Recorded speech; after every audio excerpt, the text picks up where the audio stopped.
Hi, I'm dijonketchup. You might remember me from such games as Pokemon Crystal Randomizer. Hey, I remember that game. That was a super cool run. Sad I missed it though. Oh, yeah, you should have been there. Yeah, I didn't get a chance to watch. Anyway, we're gonna start off doing a reset to make this run valid because there's a certain amount of RNG advancement that happens, and if you don't do the reset there, you can set things up, but time will start once we put our name in. What is our name, Leggy? Because if left to my own devices, you know exactly what I'm gonna put. I know exactly what you're going to do. Hey, chat. What should our name be? I'm taking suggestions.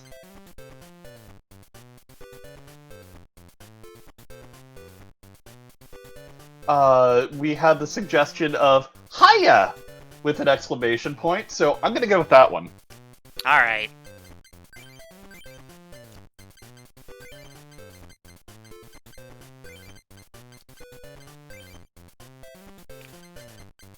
Alright. Do you want to count me in? Alright, we're gonna start on go. 3, 2, 1, go.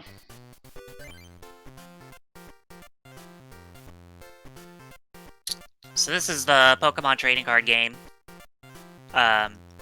It's the game based off of the card game, based off of the video game.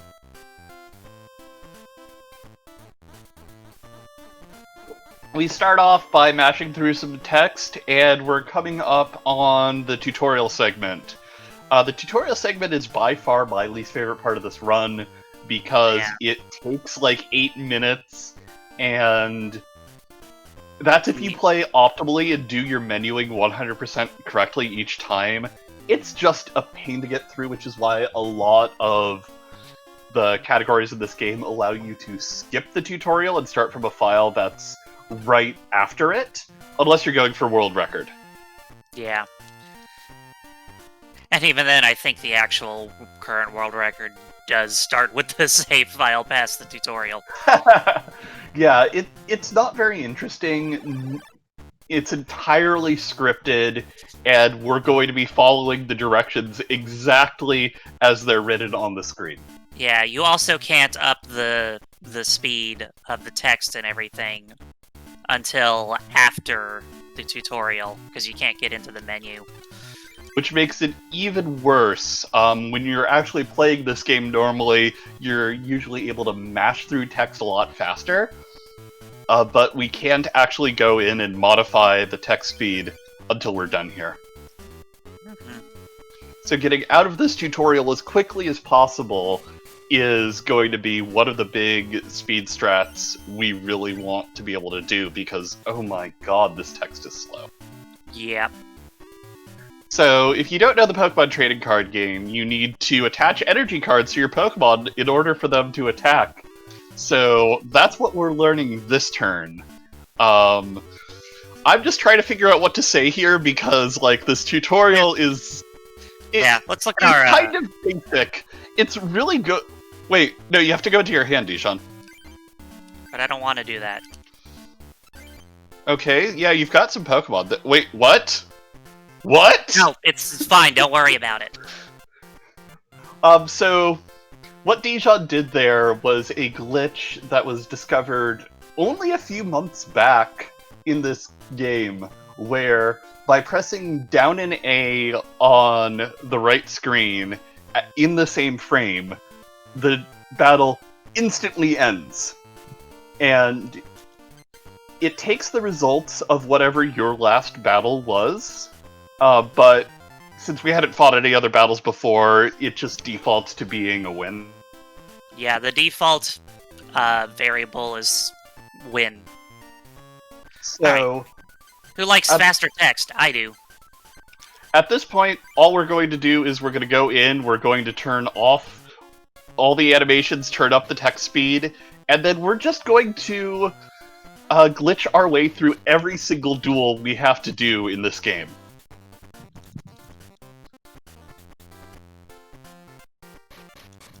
So if anyone here was for some sweet, sweet card game action, unfortunately, all you're going to do is get our opening hands.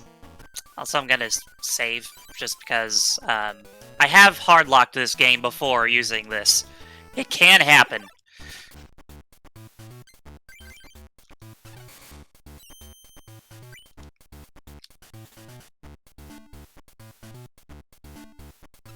Yeah, so now the speed strat is just I got a Doug Trio.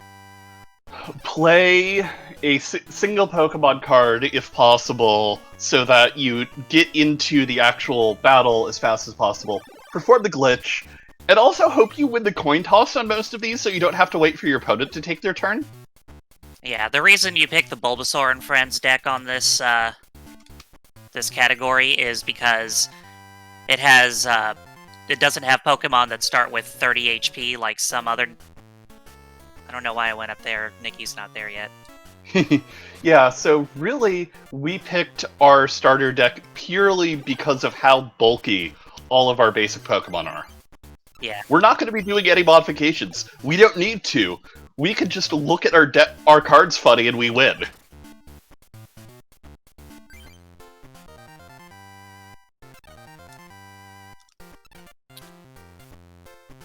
But also, the safety save is important because, like I said, you end the duel using this glitch. It takes the result of whatever duel you fought last.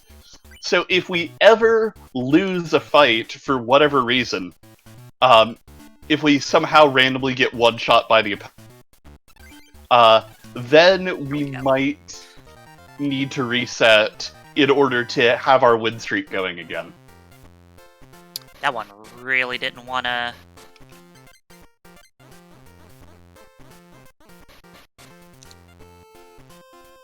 Also, I'm definitely not using the most optimal route, but it doesn't really... Yeah, I mean, you're experimenting with route choices. Yep. Alternatively, it looks like you're just going with the standard any percent route. More or less. And since this glitch was discovered, one of the things that people have spent time doing is routing out the in particular, because in this, most of the time is literally just the overworld movement if you can get the glitch first try every time.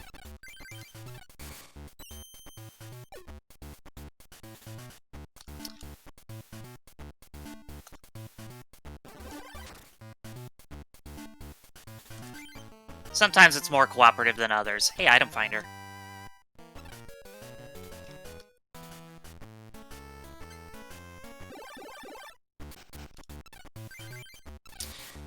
Yeah, so the fun thing about this is a lot of times you end up drawing, pulling cards from the booster packs that would have been great for the glitchless route. There we go. Yeah, It'd be a bit difficult because it's relatively frame perfect, but like the frames generally go slow enough that obviously it's easily human reproducible. yeah. Actually, some of the history of going in and mapping out this glitch is really interesting, because again, how this glitch was discovered was someone did a task of this game that desynced. And noticed that by running through the inputs for the tasks, this glitch came up. And it just blew everyone's minds. And a lot of reverse engineering work went into it, like, almost immediately.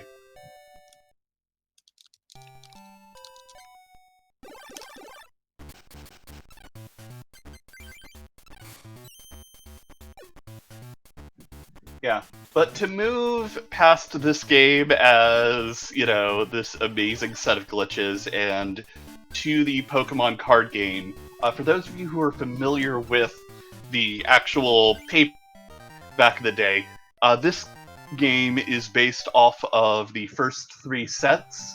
The original base set, Jungle, and Fossil. It also has some TCG exclusive cards, one of which we will definitely be talking about a little bit later.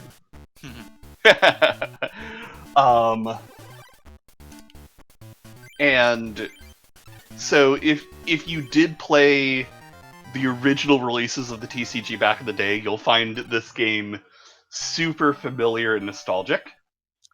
If you've played more modern Pokemon, it's a very different beast other than the underlying core mechanics.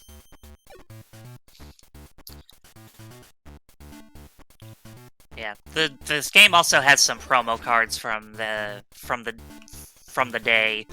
Some of them had been released in the US, some of them had not. Mm-hmm.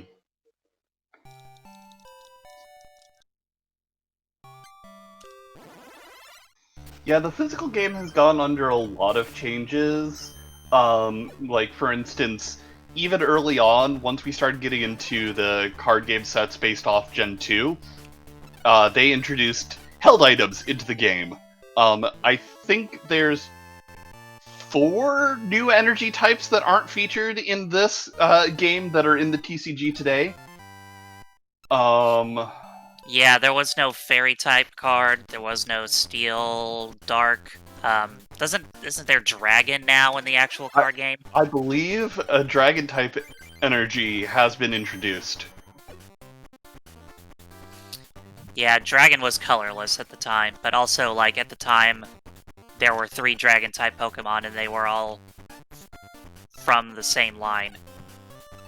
Yeah, there is a sequel to this game that never actually made it over here to the States, and I definitely want to play it one of these days. Yeah, there's a translation patch out for it, and I just have not played it before, but I need to. Yeah, there's so many great games out here that it's hard to find the time some days. Yeah, I never Have did. you beaten Nikki yet? I was about to say, I have not actually fought Nikki yet.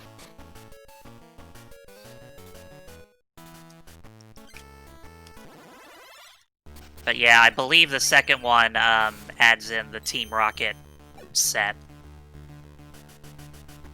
Yeah. So, it's got some really good stuff. Also, I'm playing this on an actual, like, SNES controller, so, like, I'm having to do this, like, weird claw grip to... Basically, you hit select and then immediately, like, within a frame, hit down A. So, imagine doing that on a SNES controller. Yeah, there's a certain amount of buffering you can do, but it is a little tricky to pull off. There is some nuances to make it easier and get some buffering. There's also some weird behavior that can happen, and where you can, like, get stuck in a menu, but if you set things up, it actually becomes easier at that point because you could buffer the down and A.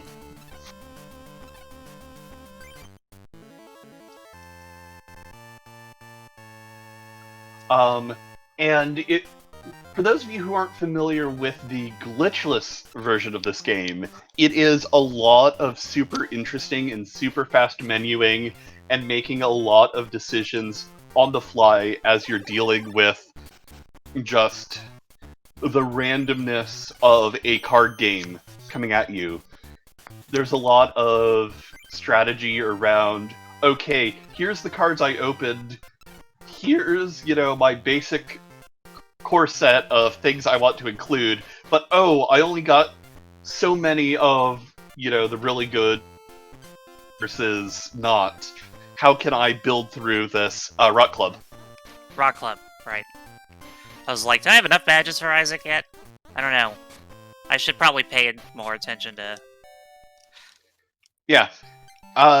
Fundamentally, the goal of this game is to go through and beat the 8 club masters before you can take on... They're the Elite Four. It's a Pokemon game. You all know how this works.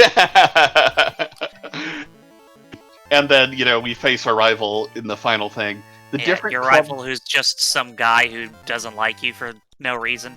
Right? The different club masters have different requirements that you need to meet in order to face them. And the way that all the different routes are constructed is so that we can just go in and knock them down one by one and not really worry about any of those restrictions, because by the time we get to them, we'll have met them. By the way, that's a promo card you never get in the glitchless run, because you always lose to Ronald, but it's faster to win with the glitch than it is to lose. Also, if you lose, you mess up the setup. Yeah. Normally, it can be a bit of a shenanigan to set up Ronald defeating you, which is always hilarious. Yeah, sometimes he likes to use a Kangaskhan against your, like, something that does no damage, I don't know. Yeah, Psychic Club. Or Fighting Works. It doesn't matter. Yeah. And so there's a certain amount of shenanigans that you need to do with this game in order to do the glitchless speedrun that we just completely ignore with our instant winning glitch.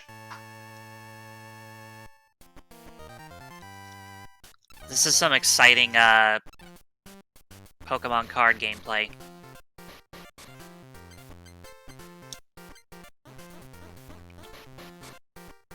Yeah, so on that note, if there are any donations or anything you want to share about this event, now would be a great time to do that. Yeah, definitely. We actually have a donation of $2.50 from Locke, who says, "Don't have much to give, but have to show my love for a Pokemon TCG run. Thank you so much. That's very kind, and we definitely appreciate all the donations, no matter how big they are." As well, I want to let folks know about what this event is. It is it is Undefined Behaviour, a showcase and speedrunning marathon centered around queering games and queernessing games. For this marathon, we're exploring glitchy, unusual, and marathon unsafe runs, as well as adjacent and related queer gaming content. We queer games when we reject limits and rules, when we play in atypical ways, and when we read diversity into stories and themes. This is the very first Undefined Behaviour Marathon, and we're so excited to share all these games and showcases with you. As well, we've got a couple of incentives, which are to ditch or save Yoshi in Grand Poo World 2 later on today. Save Yoshi is winning by $298 versus only $60 for Ditch Yoshi. And we've got Enable Uki mode in Tetris the Grandmaster that makes monkey noises in Tetris. We've got $328 out of the $800 incentive.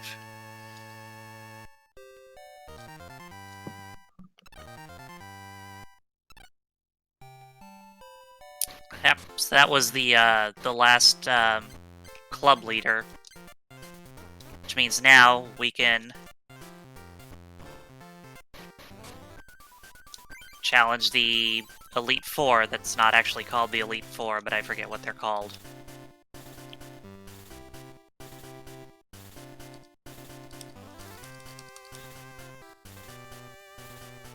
I think they're like the Grandmasters? Yeah. Maybe? Oh yeah, Grandmaster. It says that right there on my screen.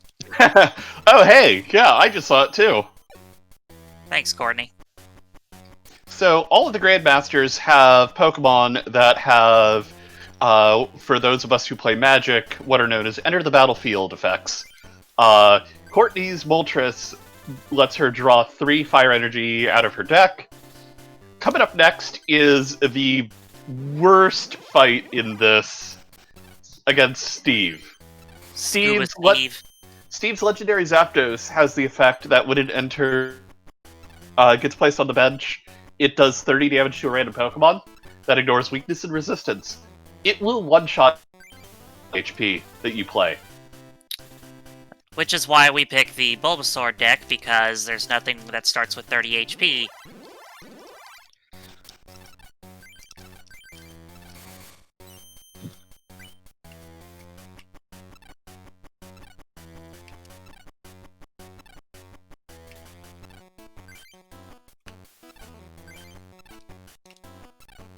go.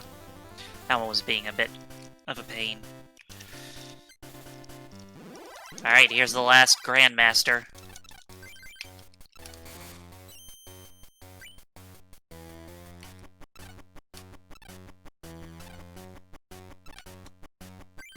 So theoretically, we should win, right? Well, this is a Pokemon game. There's left. Shoutouts to the legendary Ronald. He's so legendary, how come he's about to lose?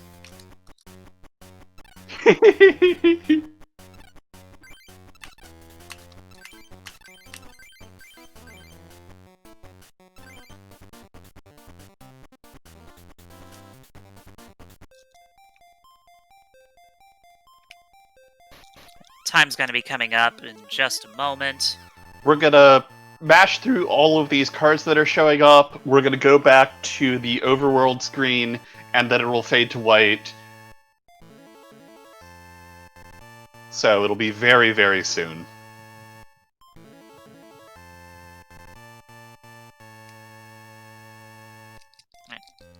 And time. GG's. So yeah, that's the Pokemon trading card game. You saw all those trading cards and the game that was played with them. You know, entirely as intended. That was awesome. Thank you so much for showing that off. I can't believe how fast you got through that game. How how long is that game without any glitches? World record is somewhere around 30, like late 30s, something like that. But that's like with real like perfect RNG and perfect Wow. execution and everything. So you did it in like half the time. Yeah. Wow, Yeah. nice. Our D-Shot and I have raced this in a couple of marathons, and usually our estimate is about an hour 15. Cool. Yeah. So, like, how many duels do you think we beat this game in? Like how many? So there's like five people at the end, plus the 8 club masters. Mm-hmm. But then you Yeah. have to defeat all 3 of the grass, all 3 electric. I don't know. That's a lot of duels. Right, and if each one goes well, they'll usually take a couple of turns. There are some that you can one-shot, but a lot of the club masters and whatnot have AI scripts that have things set up to make them a little more challenging. Right. But you know what? I bet I could beat it with fewer duels. Yeah? You Yeah. think you can do this even faster? I think I can. I think we should show the fans. Indeed. Yeah.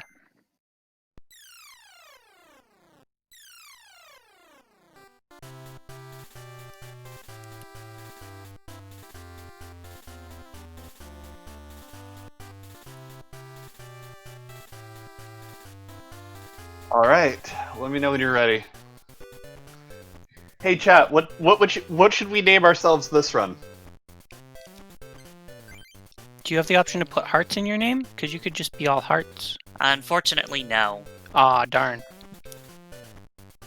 I'm seeing Undef, UNDEF. UNDEF. Like the letter F. Oh, okay, I see. Alright. You wanna give me a countdown? Yeah, we'll go on go again. Yeah. So 3, 2, 1, go! So, we've got to go through the tutorial again. You know, it's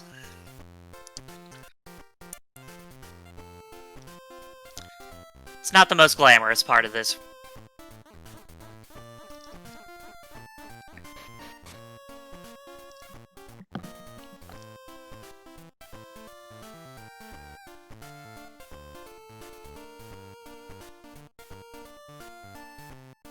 But on the other hand, you get to listen to these sweet, sweet tunes that they put in this game.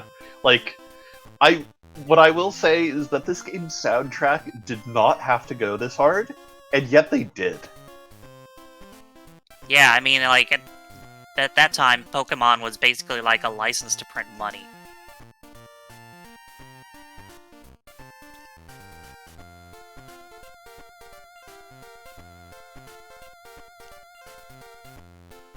Oh, did you make sure to bring your instruction booklet? Crap. No. Can we reset? I'll go find mine. No, we've got time. Okay. As long as we're good. While I go look, any other announcements from our wonderful host? We don't have any new donations at the moment, but and I have let you know about the poll incentive for Grand Poo World 2 and the target for Uki mode in Tetris the Grandmaster, but we do have a few other incentives for our overall amount of money. If we get to $7,680, we're going to do a bonus stream later on where Dijon's going to learn how to play Final Fantasy IV Quality of Life Hack. I am. Yeah, and we're not very far away from that one, actually. We're currently at 7,477, so what is that, like $200? And then if we get to 8,192, we're going to do a bonus stream about a history of Kaizo with Shovda and Amethyst Rocks. And then, even if we get that far, and then if we get to $8,704, then we're going to do a bonus stream about Fami Tracker composing with me, Must Be Tuesday Music. Alright, we got past the tutorial again. Yeah.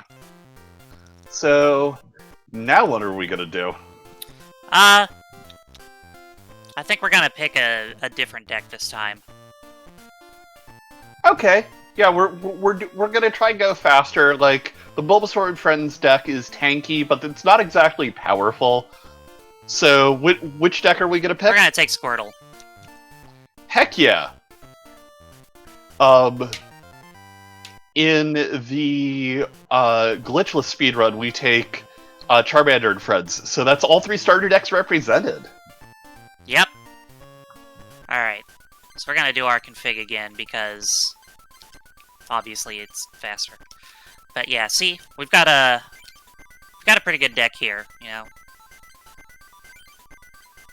Just showing you off some of the cards we've got. Now, there's some pretty sweet cards in here. Yeah, I'm sure we can... Let's just add some of our favorite cards, you know? Like, yeah, having an Arcanine without a Growlithe might be a little weird, but it's always fun to just show it off in battle. Yeah, it's fine, don't worry about it. Anyway, that's our deck. Okay. We've made some interesting choices. I'm not sure how I agree with taking out the bill, but, you know... It's fine, don't worry about it. I put it back in. Okay.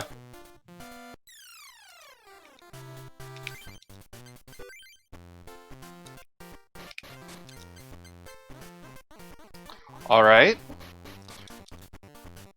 Science Club first, an interesting choice. Yeah. Yeah, of course we have to deal with Ronald again. What a clown. Oh, what was that? I don't like this. I don't like this hand.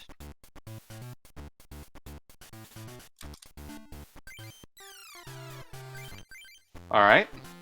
Okay, so yeah, one of the things we're gonna do with this is, you know, you want to set your hand up to be really effective, so we might do a couple of resets just to make sure that we get everything we need.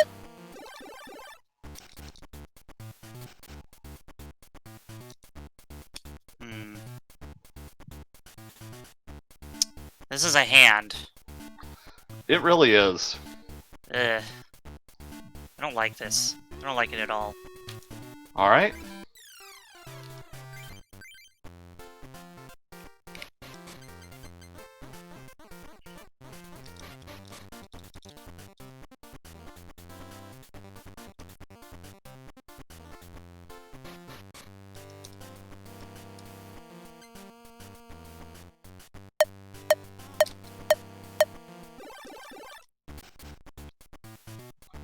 So, what we're trying to do here, to pull back the layers of the memes, is part of this glitch is entering this battle on a particular frame. And so when Dijon does her resets, she's got the metronome going as a way of counting down when she should get into that battle, which is why you see her pausing as she's talking to Joseph there, and waiting for the countdown to happen. Yep. It can be a little tricky. Trying to Yeah. make sure I've got the right hand. Yeah. Because of the way that the game's RNG works, if we get the right set of cards in our hand, we know that we've hit the right frame to be able to do the battle. And once we're in the battle, it freezes until we actually do things that affect the RNG.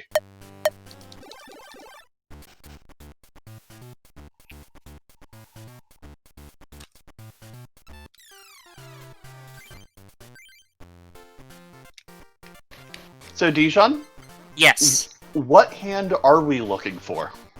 We are looking for a hand that is fighting energy, seal, 2 fighting energy, star U. Alright. Eyes open for that water fighting hand.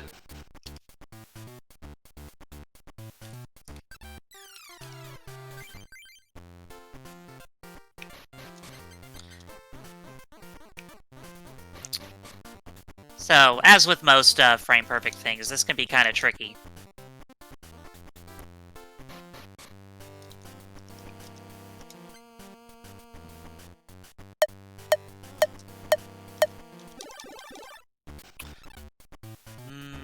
No. Oh, wow, we were 1 frame late. Oh no!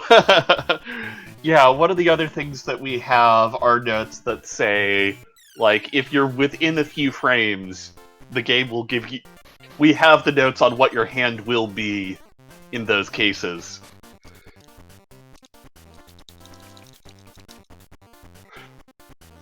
Dijon was frame perfectly off by 1 frame.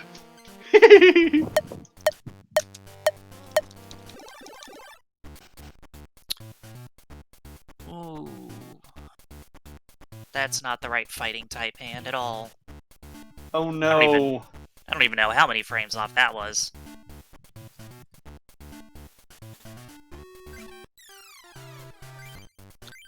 Yeah, it's also a bit tricky because you're trying to perfectly time a soft reset and the starting the timer at the same time. Yeah. And because this isn't a tool-assisted run, that timer is run completely independently of Dijon's game input. So you're basically just using 2 hands to do things. And you really kind of need 3. Yeah, because I'm using my SNES controller to do A, B select start while hitting the spacebar on my keyboard to start the timer. And again, imagine what I'm doing with my hands to do all that. Witchcraft. It's witchcraft. It's witchcraft. Okay, I was 5 frames late. So close! Yeah, so if you look at the best times on the leaderboard for this category, it's all people who got the glitch on the first try. I'm like 8th place, I think. Out of like 8. Yeah, I don't even see that one on the thing.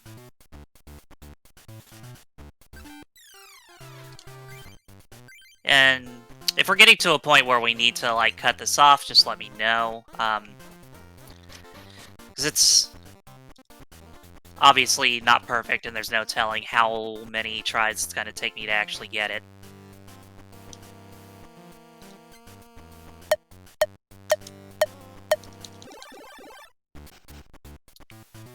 Ugh, that was 6 frames late. Ew, gross. I mean, you're definitely, you know, narrowing down your timing window. Yeah. I need to hit it slightly earlier than I think I need to.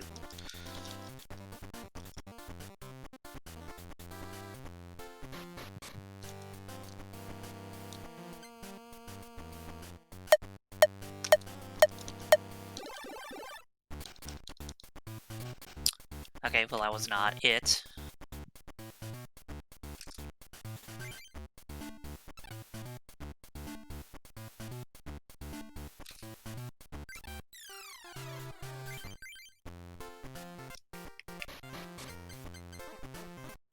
All right, why don't you give it 1 or 2 more, and then Okay. we'll call it. Alright. If I don't get it, so- I'll explain what happens.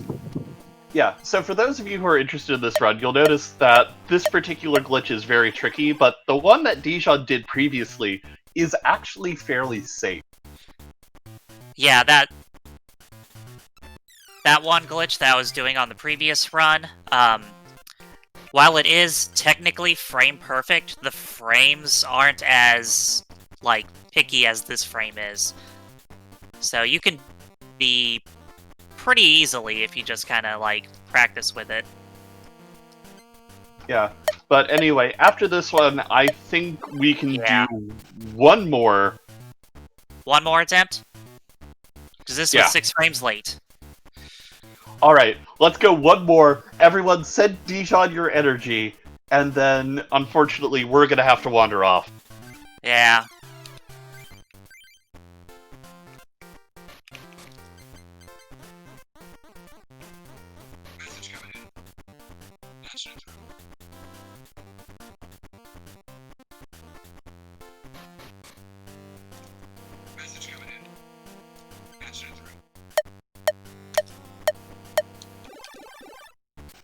Now, oh well. So, let me just explain briefly what the glitch was supposed to do. My phone is going wild. So basically, if you get the right hand, you would put out a Pokemon on your main, and then a Pokemon on the bench, and then your opponent would go first. He would play a Gust of Wind, and when it has you on the screen to select which Pokemon to switch to, you do that down A glitch, and instead of just straight up ending the battle, it warps you to the credits. That sounds like it's really cool. I hereby challenge everyone in chat to try and learn that. It's pretty cool. You can see successful runs on the leaderboard, and it's pretty neat.